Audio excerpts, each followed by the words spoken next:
Hello. All right, welcome to my talk about poisoning.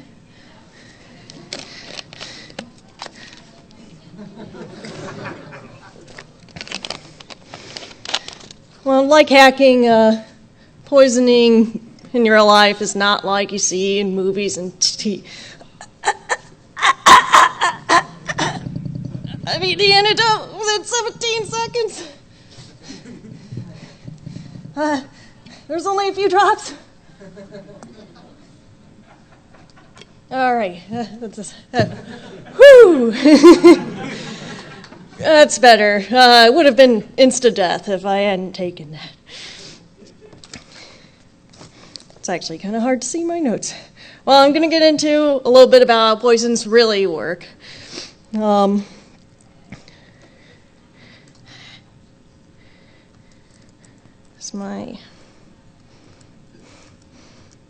Sorry, my keyboard is...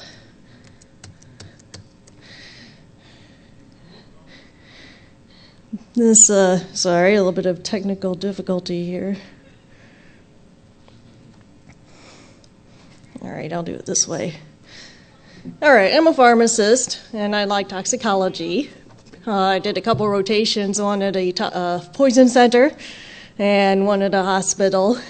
And one thing I like about toxicology is talking to people. If I talk to a normal person and I say, well, if someone were to have a bunch of rat poison, they'd be okay for a few days, really, but then they'd start to have internal bleeding, and they'd get anemic and low blood pressure, and if they survived the hemorrhaging, they would need vitamin K for several months.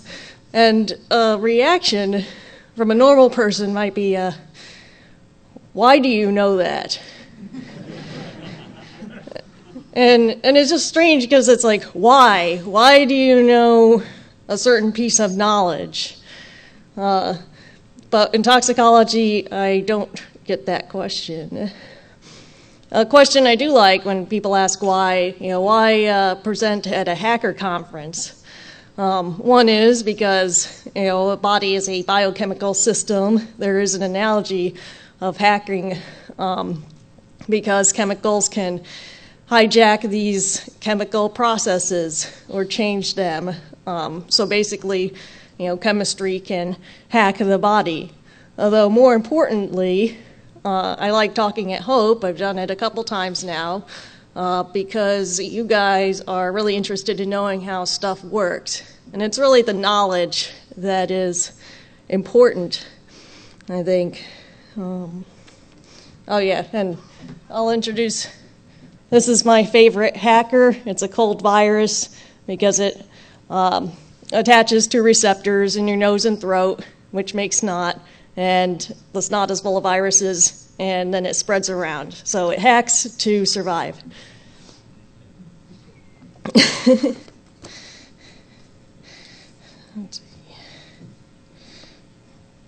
And so really, it's about understanding how a system works, the biochemical system of the body. And I'm going to go into some more examples. Starting generally, there's perception versus reality, obviously. You don't have insta-death from poisons. A lot of times there's not an antidote, or there will be an antidote, but we won't use it to treat. And you don't really get that instant painless death that some people might imagine. And a lot of how poisons actually bring down the system has to do with homeostasis, which is basically the balance of the body. And now means some sort of metaphorical, balance. There's very specific parameters that the body is always keeping itself within at any given time. In response, the environment changes, but the body needs to stay the same, and yet be flexible to changes. And I've listed some things that keeps in balance, including even water. If you have too much water, it can become toxic because too much of it gets into the cells and they can burst. So homeostasis is very important. One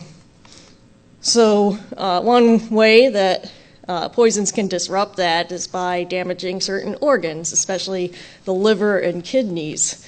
The liver is involved in a whole lot of things, from glucose to clotting, to the water balance, digestion, detox. So Tylenol, there's a perception that maybe, if you take the whole bottle, you might, go to sleep and just never wake up. And this couldn't be farther from the truth. There's actually a delayed toxicity with Tylenol. Paracetamol is another name for the drug, acetaminophen. It's in the top left there, and it's metabolized into different things. The one on the bottom left, NAPKI, is a toxic metabolite, and that damages liver cells. Thankfully, our body has glutathione, or GSH, which cleans up the NAPKI normally. But in a large overdose, there isn't enough GSH. It gets depleted. And so sometimes, someone will take a big overdose of Tylenol, and they'll feel okay, the first day. They'll be like, oh, that didn't work. I changed my mind. And then the second day, they might start to feel a little sick. And then by the third day, they're really sick, and they end up in the hospital. And by that time, the antidote, which I'll talk about in a minute, doesn't have much of a chance to work. And so they're on the liver transplant list in the ICU, on supportive care. It can get messy.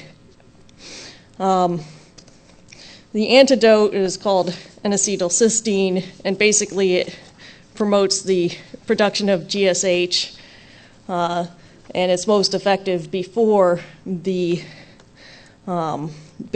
damage is done. So, did any of you go to the biohacking last night? Cool. When they talked about printing out organs and such, I think the liver would actually be a good one to start with, because it can regenerate very well. And if at the hospital you can get the person through, if you can keep them alive and keep them from going into multiple organ failure after this overdose, the liver will actually recover quite well. Another thing to deal with is the kidneys. So if you ever wondered about antifreeze, it's got some toxic metabolites. Again, it's not itself that's toxic, it's the metabolites, and they crystallize in the kidneys, doing damage. And it's got an interesting antidote. Good old ethanol. Basically what happens is the antifreeze gets metabolized by the same enzyme that metabolizes ethanol. And so the idea is, or used to be, overwhelm that pathway, and you get them drunk enough, and they won't get toxicity from antifreeze because it'll eventually get excreted. But there are a lot of side effects, because you have to keep them at a blood alcohol level of 0.1 to 0.15, which is, on average, maybe like slamming 5 shots. And you have to keep them at that level for a long time until all the antifreeze is gone. It could be, a few days. So thankfully, we do have a drug now that works as an antidote as well. It inhibits the enzyme without actually dealing with all those side effects. So another way to bring the system down, obviously you need to breathe and to use oxygen. So some examples are drugs that slow down breathing, like opiates, heroin, morphine, benzodiazepines like Valium.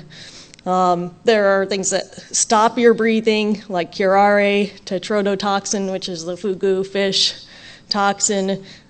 They basically paralyze you, and that includes your diaphragm. So if you just stop breathing, obviously stop getting oxygen. But artificial respiration will help keep you alive in that case. There are some that interfere with the availability of oxygen, carbon monoxide. Basically, in your blood, oxygen's carried by hemoglobin, but carbon monoxide will bind to that and displace the oxygen. It'll kick it out. And then there's ones that interfere with respiration on a cellular level, and that's cyanide. On a cellular level, this graph looks kind of complicated, but you can think of it as a hydroelectric generator, except with electrons instead of water. There's a flow from left to right here of electrons, and on the right, that ATP synthase over there, it actually turns physically and generates the energy for your cell.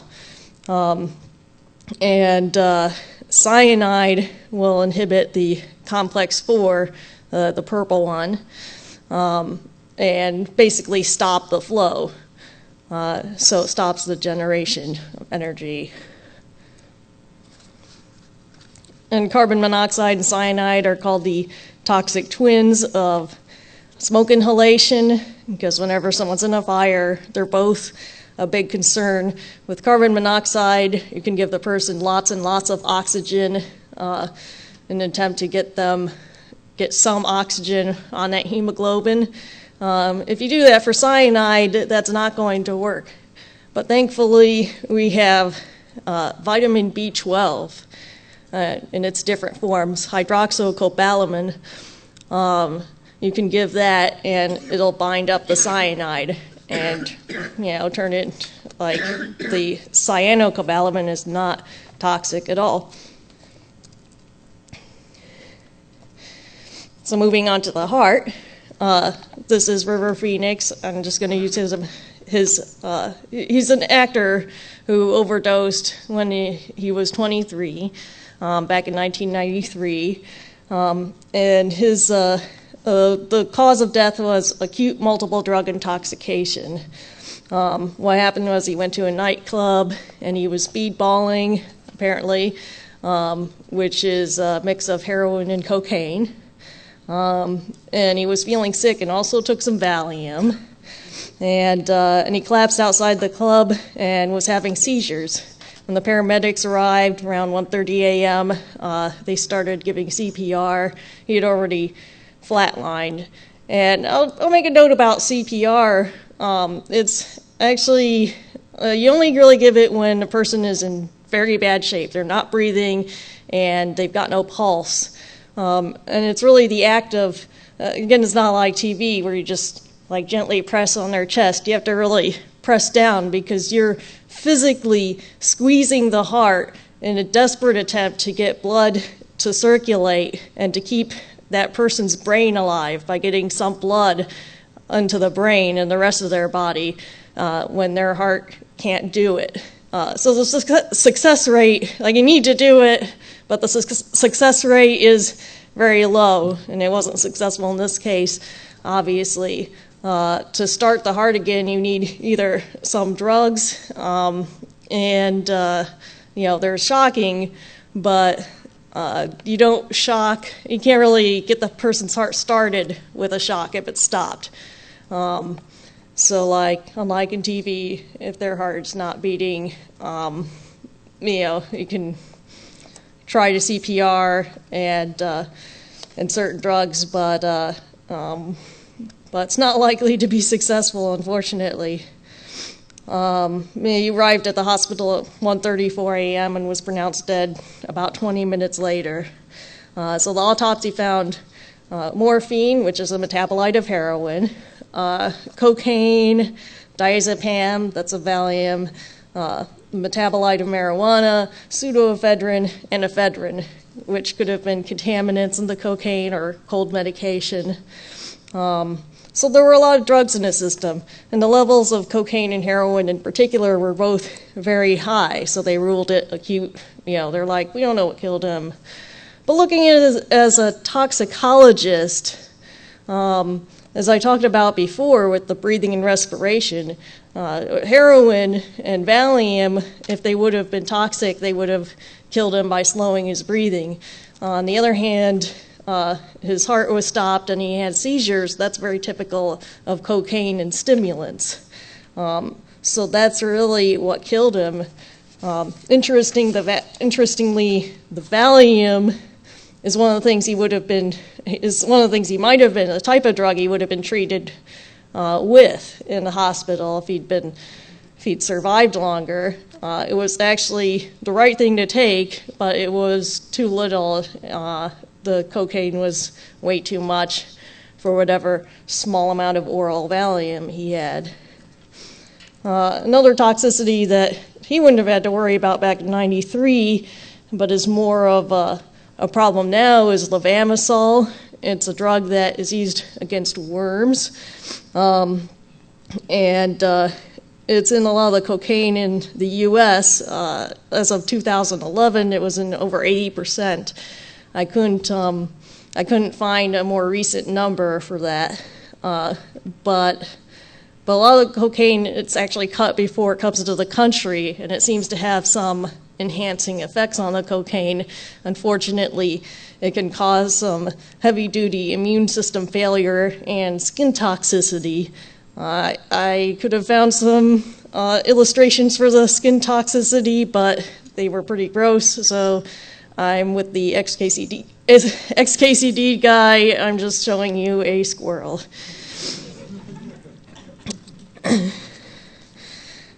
So, nervous system toxicities. We've got, with the case of stimulants, you've got the sympathetic nervous system, which is the fight or flight, and that's activated by stimulants. And you've got the parasympathetic nervous system, which is the rest and digest. You don't hear about that as much, but it's very common to see these toxicities. Anticholinergic, because it involves the neurotransmitter acetylcholine. Tylenol PM, we already talked about the acetaminophen, the Tylenol part. So here we're going to concentrate on the PM, which is diphenhydramine, also sold as Benadryl. And if you were to take the whole bottle, you would get, again, there's a perception of like, oh, Tylenol PM, if I took the whole bottle, like, you take a little bit, you fall asleep. If I took the whole bottle, maybe I'd fall asleep and never wake up. That's not what happens. You get anticholinergic toxicity, which is the same kind you find in deadly nightshade. There's basically a bunch of different symptoms that basically have a lot to do with having very dried up, few bodily fluids. The skin is really hot and dry and itchy, and you're really heated up. There's delirium, as in talking to people who aren't there. That's a characteristic. And it can lead to, so hyperthermia, being too hot, and seizures and coma, and an overdose. And the treatment is generally supportive care. That's a treatment for a lot of stuff. There actually is an antidote, but it's very short-lived and is used more to diagnose the toxicity than it is to treat it. It's called physostigmine. Reverses the effect, but again, it wears off really fast. So usually treat whatever symptoms are needed in the hospital to keep the person alive, keep them cool until their body can clear out the drug. Another common one, often you see these two together because there are a lot of antidepressants and things that have both kinds of effects. Serotonin toxicity, or serotonin syndrome. It's basically a special type of the nervous system going haywire with too much serotonin activity. There's a lot of overactive reflexes, tremor, bowel sounds, and also altered mental status, not quite the same as the delirium you get with the anticholinergics. And the hyperthermia is a real problem because the person's moving, like their muscles are shaking, and after several hours of that, there's a real chance of muscle breakdown, which also can cause kidney failure.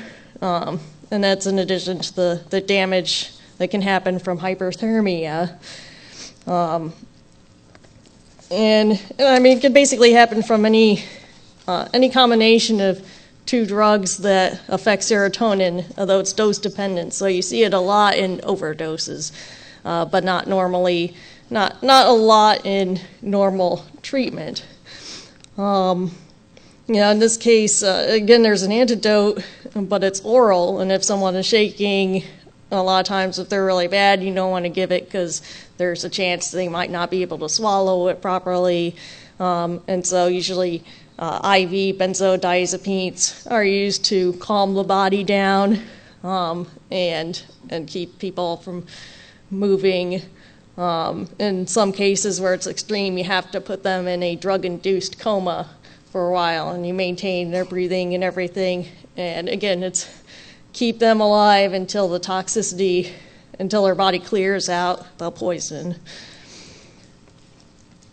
I also wanted to go over a little bit about acid and bases, and also a special case. Usually acids and bases, like Drano, they'll be corrosive, like on direct contact, because they're directly damaging the cells, and you won't get a systemic poisoning. But as shown in this still from a popular TV show, there's one called hydrofluoric acid, and this would be probably a toxicologist's nightmare to see this in any chemistry lab, 6 jugs of the stuff, because it's a weak, like as far as acids are, it's weak. It's considered weak, but it's special because it can cause systemic toxicity. That fluorine is basically the problem, and I mean, it can cause burns, delayed burns. Like they don't necessarily show up right away, but like a day later they can show up. And I'm not going to show some more serious ones. You can look them up yourself. The interesting thing, the fluorine part of hydrofluoric acid will absorb. It can eat through glass because it's not the acid, it's the fluorine. It'll attack the silicon. And, Oh, yeah, it's used low concentrations to etch glass because it's special. Other acids won't be able to do that. It also loves to bind to calcium, and so it could eat through bone, and it can absorb in your system, and it can bind up the calcium, and that's what can cause systemic toxicity. I mean, it takes very little, like if you were to ingest it, it takes very little to do a whole lot of damage. Even just a 5% solution, just a few ounces could be fatal and result in cardiac arrest 6 hours later. Garbage man in New York about 10 years ago that died rather horribly that way. He took a bunch of garbage to the compactor at the truck, and it was a big jug of it in there. And the jug squirted. He did not live, obviously. Yeah, so there was a garbage man who, there was a jug in there and it squirted him. Yeah, covered it with the stuff, basically. It's closed. Yeah. It was already too late. As you said, cardiac arrest is definitely a likely possibility with major exposure. Not that. Yeah, so, I mean, the thing is, it can be very toxic and absorb through the skin, too. And especially if it's high concentration. If it's a 100% concentration, it can be fatal if it absorbs through 2.5% of your body's surface area, which is about the surface of the skin covering your hand. So if it covers your hand 100% concentration, it can kill you. Because of the calcium. It takes all the calcium in your body. And so at lower concentrations, it's not going to be like as problematic, but can still give you burns. The treatment is calcium, whether it's topical or systemic. They'll give lots of calcium to try to bind up the fluorine and keep you from, keep your heart from stopping. And the last example I wanted to talk about, this is actually one of my favorites because it's a more complicated toxicity, aspirin. It just seems like a lot of different things happen. First of all, it stimulates an overdose. It'll stimulate the respiratory centers in your brainstem. And that'll cause the patient to hyperventilate and breathe really fast. And the reason this is important, I'm going to go into a bit of background, is that, again, homeostasis, the pH of your blood is kept in a very tight range, and two organs actually do this, your lungs and your kidneys. And they can compensate for each other. Your lungs only take a couple minutes to compensate, and your kidneys take a few hours. But if you start hyperventilating, your blood pH, it will become more basic, less acidic, because you're blowing off a lot of carbon dioxide, which in your blood gets converted to carbonic acid. But if you were to hyperventilate for several hours, your kidneys would kick in and bring your blood pH back into normal range. But since the aspirin stimulates that, it'll cause a respiratory alkalosis. That's when your blood becomes more basic because of your lungs. And then you also get a metabolic acidosis, which is, first of all, your kidneys will compensate. Aspirin and its metabolites they're acidic. It also has the effect of decoupling oxidative phosphorylation, basically going back to the cyanide in the hydroelectric generator there. If you imagine that process, instead of blocking it like cyanide does, it detaches it. It's like taking the generator offline. So there's electrons still, they can flow, but they're not making any cellular energy. And that results in more acid buildup, and it causes your body to have to use other methods to get energy and metabolize glucose. And the byproducts of that, lactic acid, pyruvic acid, they also make things more acidic. And also, if you're hyperventilating for several hours and you're sweating and your body, your cells are metabolizing faster, you lose a lot of water. And then your blood pressure goes down, there's less volume there, so that concentrates the acids in your blood. And so an aspirin overdose patient, they're like that alone, they'll also stimulate them to hyperventilate to compensate for the acidosis. And so their blood pH might be in normal range, but from lab values you can tell that there's both an acidosis process and an alkalosis process going on at the same time.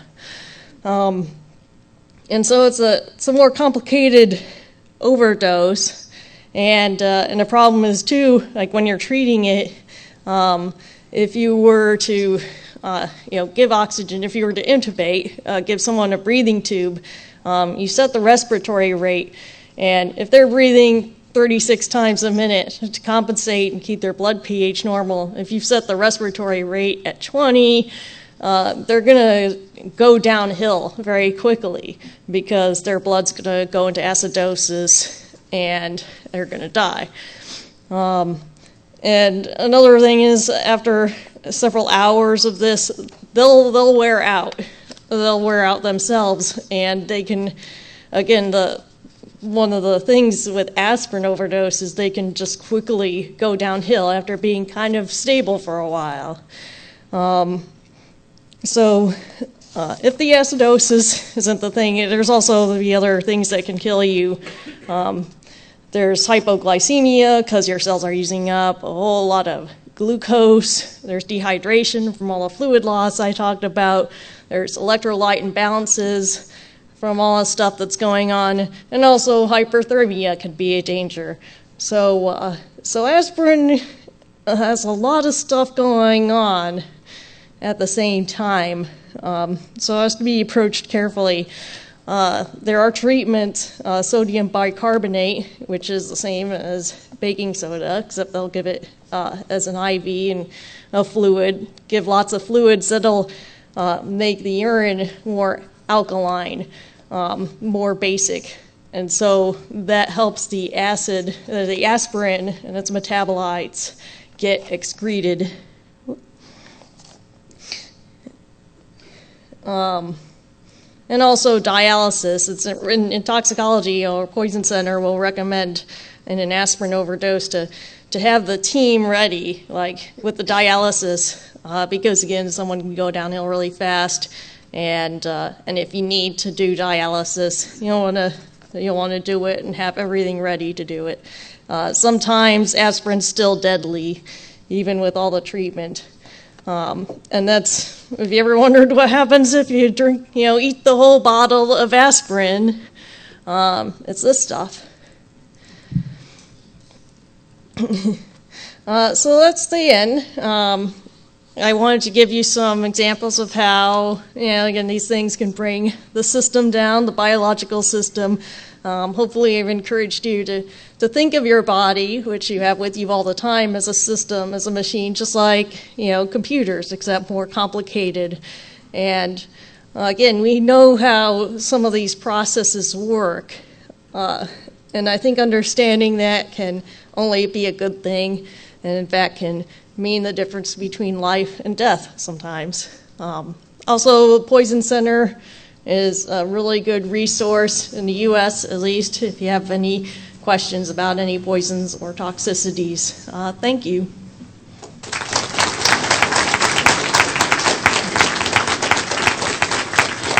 So if you have any questions. May I ask you a question? Uh-huh. You mentioned a protective measure that Valium could have on, was it the cocaine? Cocaine. In the example? Yes. Can you talk about that further, please? Well, basically, in a stimulant overdose, the system's really amped up, and you can have seizures. And the benzos they help you not seize. They slow breathing and heart rate and calm you down. They calm your whole body down, there's less oxygen usage from your muscles. A lot of different things. I mean, they're really good, and in the hospital, they'll be given. I mean, you can go really high doses if a person needs it. You just have to watch their breathing, and you have to intubate them if it's too slow. But they're extremely useful for treating a lot of different overdoses because of that. Thank you. Hi there, great talk. I'm sure you must get asked this all the time, but I heard, maybe it's a myth, maybe it's not, that there's enough maybe potassium in 5-6 bananas to kill somebody. What's going on there? Do you have any background on that? Could you repeat that? Potassium? Yeah, I heard that if you eat 5 or 6 bananas, there's enough potassium to kill you. Is that right? Well, there could be enough potassium to kill you if you looked at, the amount of potassium. But if you're eating bananas, the thing is your body, again, has mechanisms for homeostasis. You can't just get a potassium overdose out of bananas, Right? Because there are mechanisms, with absorption and things that will even it out. Okay, so it's definitely a myth then. Right. Okay. Just one other thing, real quick. To do with the hydrofluoric acid, there's probably a lot of guys here that, like myself, that do a lot of work with lithium-ion batteries as hackers. And I think if you end up getting a battery fire and you put water on it, you can generate hydrofluoric acid. So be careful with that. Indeed. Okay, I walked in a little late. When I came in, you were towards the end of the Tylenol PM thing. You covered the anticholinergic, but you also cover the acetaminophen itself, because that's actually more of a problem than the other part of it is. Considering that with acetaminophen, you take enough of it, you're going to give your liver a rather hard time. If they don't get you in time with N-acetylcysteine to basically block the action, you're going to risk end up with a dead liver. I don't know if you covered that. Yeah, I mean, basically, talked about the liver damage. Oh, you did? Okay. Antidote. We'll usually give the antidote anyway, even if they come to the hospital late, because it seems to help a little bit. But mainly it's supportive care, and put them on the transplant list. A lot of times, if you can get them through with supportive care, the liver recovers. Depends how bad it's damaged, exactly. Incidentally, come back to the hydrofluoric acid angle. Believe it or not, they sell a product called Wink in some drugstore, in some supermarkets, as a cleaner, and it actually has hydrofluoric acid in it, believe it or not. So it's not as hard to find as you think, plus the glass etching stuff that they sell to anybody. So Yeah, the glass etching, kind of it's low scary. concentration. Yeah. It's kind of scary stuff to handle. Like that moment with the garbage man, we saw that it was got all the papers because he sticks the thing in the compactor on the truck, the bottle pops, he didn't even make it to the hospital. That's how fast he died. It was high strength stuff. Nasty. In a large number of cities in the U.S., we're seeing a huge increase in heroin overdose. And as a result, I've read that medical, law enforcement, first responders are now starting to carry an injectable, I believe it is, that's administered on scene. That's something new I've really never heard of. I wonder if you could tell us the background, how it works.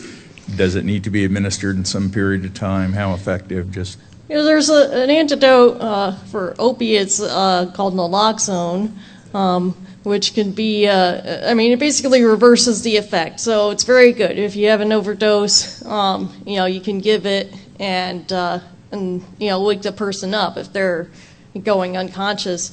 There are some pitfalls. If they're an addict and you give a lot of this stuff, it'll send them into withdrawal, which has its own issues, mostly being unpleasant.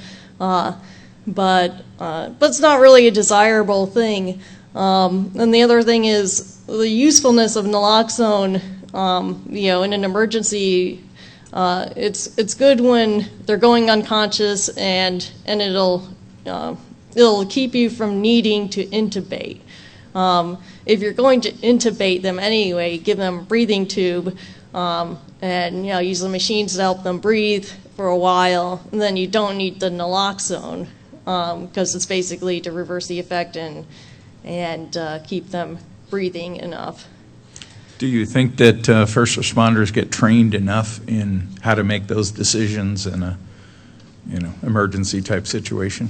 I don't know. I mean, it varies. I've certainly heard stories of where naloxone is given where it probably doesn't need to be.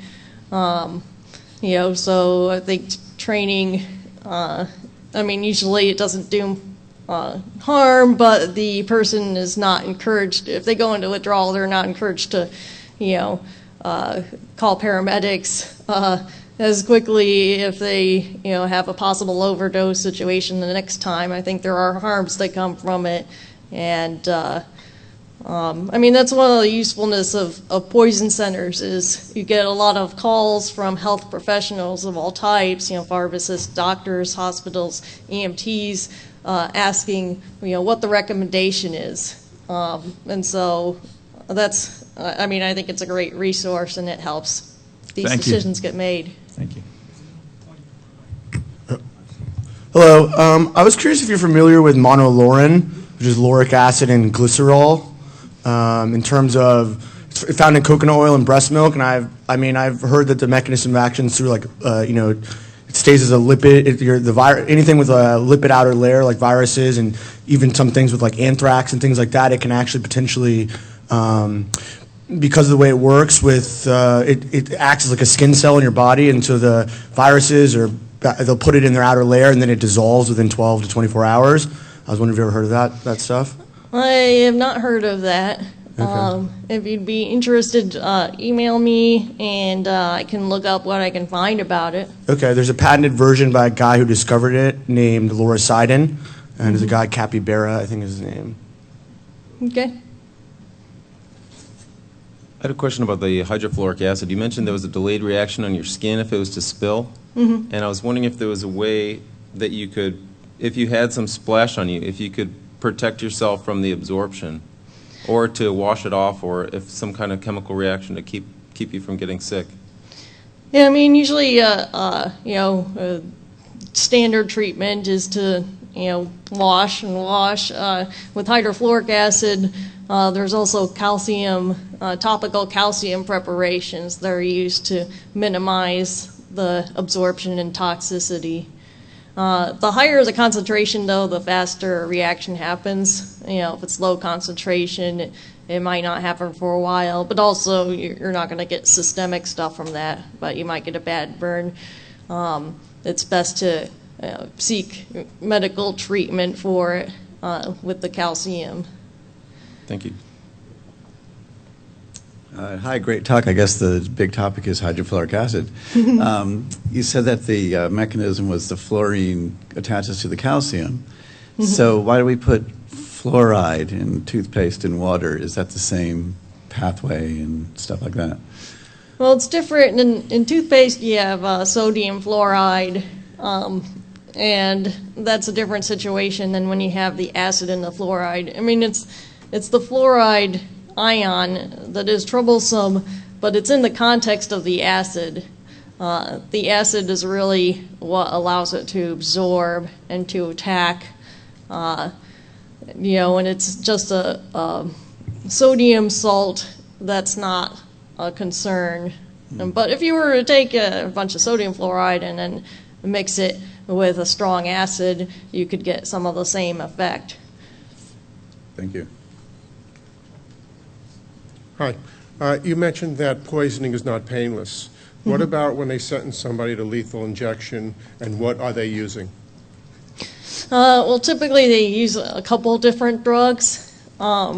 They use, and they try to make it painless. In this case, there is someone, like administering it, first of all, so it's not like a suicide situation where you're trying to do it yourself. They give a paralytic, which does not, it just paralyzes you. It doesn't knock you unconscious or anything.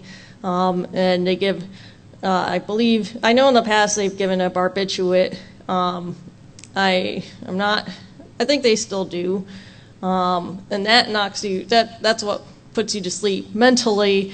And then they give potassium chloride to stop your heart. And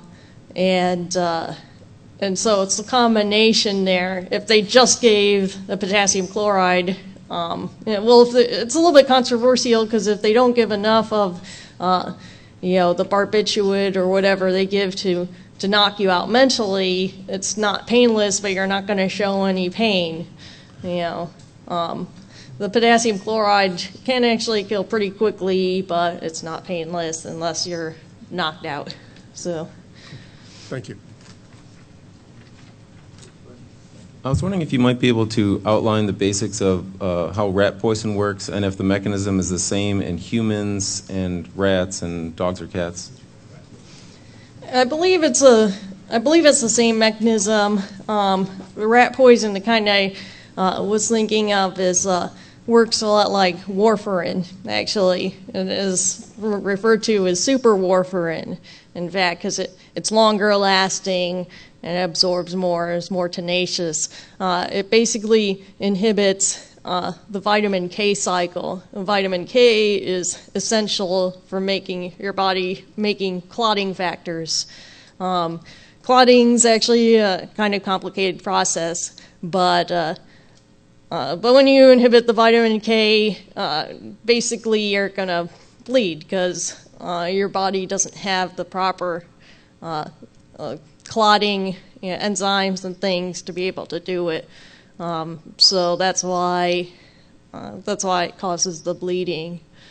And I believe it's the same in rats, and the idea is that they don't want a poison that kills them right away because rats will try a little bit of food and then leave it alone, see how they feel before eating a lot of it to prevent being poisoned. So they're actually going for that delayed reaction there. A lot of the poisons you mentioned, you talked about what happens if you take the whole bottle. Mm-hmm. What about poisons that act in very, very small concentrations like ricin or something like that?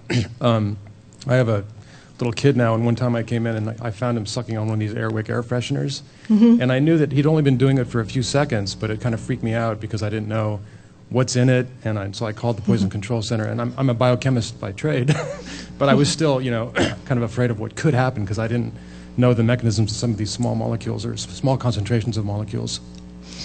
Yeah, well, generally around the household, I didn't concentrate a lot on poisons. There are poisons out there that can be extremely small concentrations.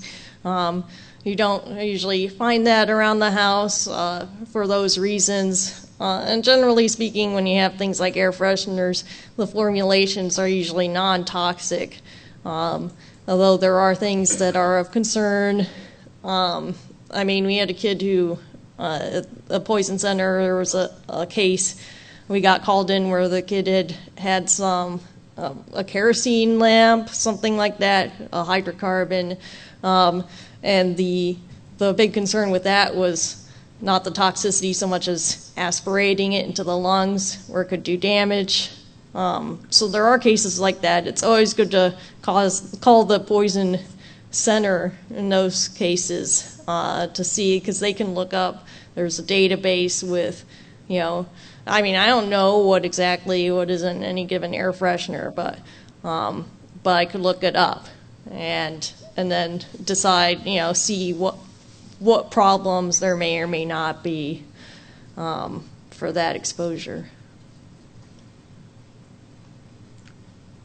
One time I did something a little foolish. I said I would learn to breathe fire, to spit fire. And the person who was teaching me was very good, but she didn't tell me what happened sometimes when the wind blew back in your face.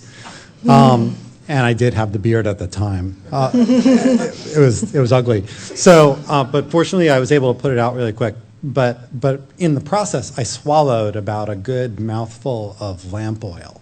I know what I did do. I rode my bike home like 9 miles, and I threw up and had diarrhea for 12 hours or something like that. What should I have done in that circumstance?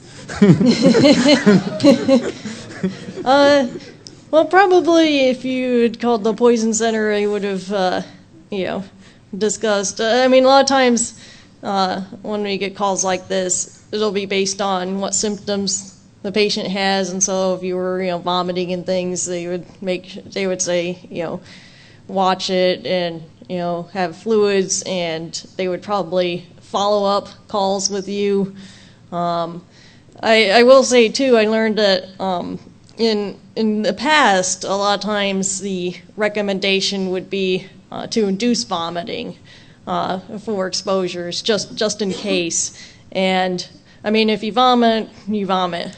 But we don't recommend inducing vomiting anymore because it doesn't usually help very much.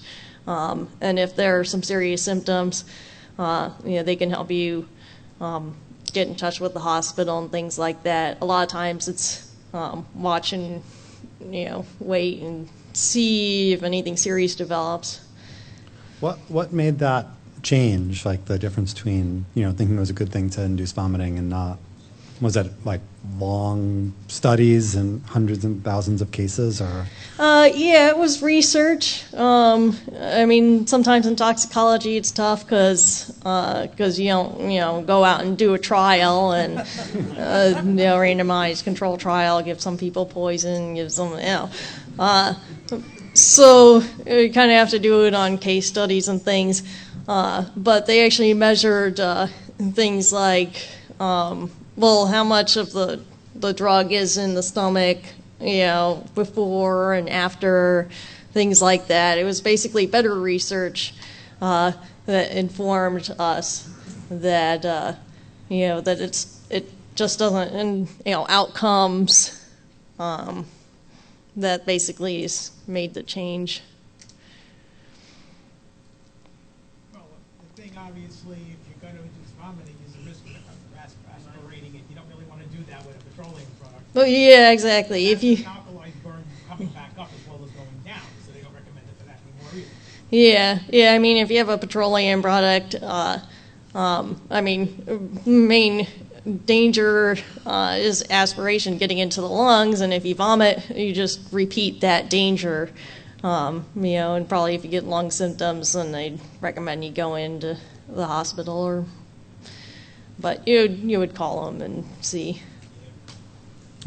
I had a question about aspirin. So on TV they say for somebody having a heart attack, they can survive the heart attack if they take an aspirin like within a certain amount of time afterwards.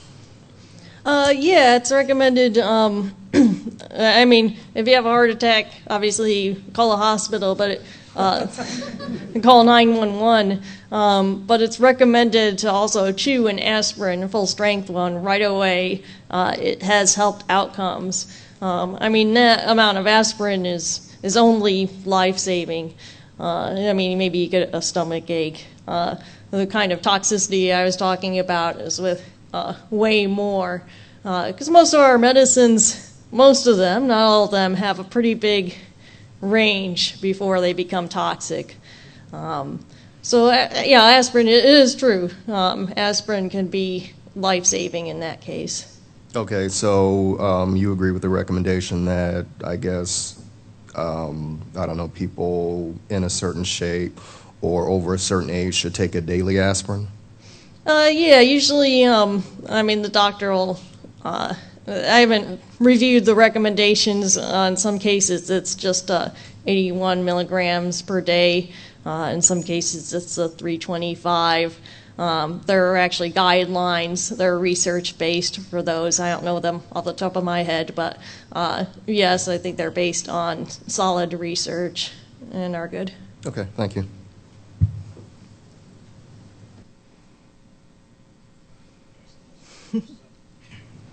Going back to the whole rat poison angle that came up, the basic deal is, you're right, it's an anticoagulant. It's similar to warfarin or Coumadin, but basically they mix it with some roughage, basically, so it sort of abrades their insides, so this way you get minor bleeding, and because they take it, they keep bleeding. And then what's nice is they usually think that they need to drink, or they think you need water because they're bleeding out, so they usually run out of your house before they croak, hopefully. Incidentally, the heavier duty rat poison that they use for the super rats is usually, believe it or not, a form of fluoride. And it kills them very, very well, induces heart failure. It's just sort of predictable. Yeah. I don't know a lot about the different rat poisons, just the super warfarin one. Those are the two most common. I'm sure there's others. Those are usually hear about. Yeah. So are there any more questions?